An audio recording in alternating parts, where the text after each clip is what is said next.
silver price frightening test. Check the spot price in 3 days. Futures freeze, then collapse. This week is putting the price of silver to the test, and it started today with futures freezing, then collapsing. I'm going to break this down and show you what these 3 days hold to change the price of silver in a big way. We're going to start on Yahoo Finance, and this heading says, stock market today, U.S. futures hit pause before Fed. Everybody is holding their breath for this Fed meeting coming up tomorrow. And this article starts by saying U.S. stocks hit pause on Tuesday as investors marked time ahead of the Federal Reserve's rate decision. This article says stocks are set to end their worst month of 2024 as a brutal mid-April stretch means the major indexes are set to end the month with losses. But investors are looking to continue making headway on a rebound that has pervaded over the last week. Thus far, anticipation over the Fed's next move is battling for attention with better than expected quarterly results. Investors are bracing for policymakers to hold interest rates at historically elevated levels at the Fed's 2-day meeting. We're all expecting this. The prospect of rate cuts has retreated dramatically since the start of the year, helping drive up Treasury yields, a familiar systematic problem for stocks. The yield on the 10-year Treasury held near 6-month highs around 4.63% earlier Tuesday. That's today, 4.63%. Now, as we've seen the past few weeks, even though Treasury's yields held strong, silver also held strong, but now it's starting to dip. And we're starting to see that silver is actually showing its true colors. This here is from FX Street, and it says, silver price forecast, silver falls to 3-week low near $26.70. We really don't want to see that $26 mark, but we're starting to get there, unfortunately. This says this is all due to eyes on Fed policy meeting. Silver price drops to near 3-week low of $26.70 in Tuesday's European session. The white metal faces a sharp sell-off after breaking below the crucial support of $27. We really were hoping that $27 was the floor. About 2 weeks ago, if you had asked me, I saw silver continuing on this rally. And at worst, I saw the floor is $27, but now we're breaking lower than that $27. This article continues. It says the asset faces pressure as the U.S. Treasury yields rise amid caution ahead of the Federal Reserve's monetary policy announcement on Wednesday.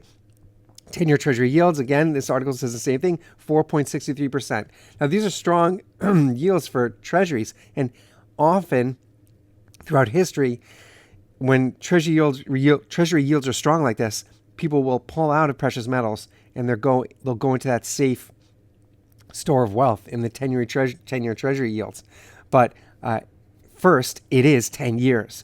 And the great thing about metals is you could cash out whenever you want. So that does give us a strong draw in the field, in the market of precious metals. That being said, having such a strong yield, again, does not necessarily mean that silver is going to drop down and really stay at this $26 level or even go lower. This article says that higher yields on interest-bearing assets increase the opportunity costs of holding investments in non-yielding assets such as silver. The FedWatch tool shows that interest rates will remain unchanged in the range of 5.25 to 5.5%. Therefore, investors will keenly focus on the Fed's guidance on interest rates. The Fed is expected to support keeping interest rates at restrictive levels for a longer period until it gets evidence that inflation will come down to the 2% target. Now, here's some good news for silver. And this is an article on NT News, and it says, industrial demand flatlining mining production pushes silver deficit to second highest on record. Now, the word deficit typically frightens us, but when it comes to precious metals, that often means an increase in the spot price. So this article says the silver deficit will be second highest on record in 2024 as industrial demand reaches a new high, according to the Silver Institute's latest World Survey.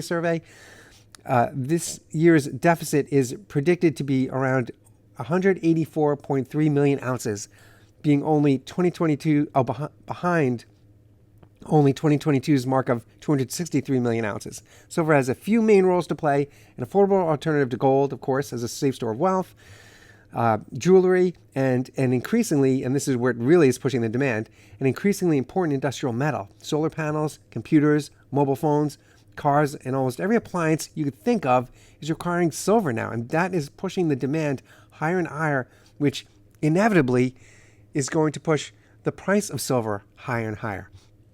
Silver's fundamentals, meaning supply and demand, have looked good for silver bulls since 2020 when the latest round of deficits emerged. This has been driven by an uptick in industrial usage, about 50% of demand. 50%, that's half of it. And an anemic supply picture. In 2023, around 820 million ounces of annual production was dwarfed by consumption of about, listen to this, 1.14 billion ounces. That is a huge difference in supply and demand, right? In 2023, around 820 million ounces of annual production was dwarfed by the consumption of about 1.14 billion ounces. That is huge. And that is what is really going to be the great news for silver as this year rolls out. And when we see our spot price start to rise, it is just inevitable that any product that shows a stronger demand than supply, that's how it always works. We're going to see the price increase. It just has to. So even as we dip down, again, I'm not. Oh, by the way, if you're enjoying this content, please hit like and subscribe. I always forget to say that. It really helps a lot. Now, I'm just a silver stacker. I'm not a financial advisor. I'm just a regular guy like you, stacking this silver that I'm holding my hand on your screen, and I see this demand issue really being the strongest for silver, pushing past that $30 level and getting to my goal, which is the $35 mark. Once we're there, that is just such a huge change from where we've been the past 2 years, hovering, around 24, sometimes $23. Unfortunately, right? We've been hovering so low. But once we get up to that next bracket, that is going to be a game changer for silver. And with this data that we're seeing out today, that tells me that we're absolutely going to get to that level.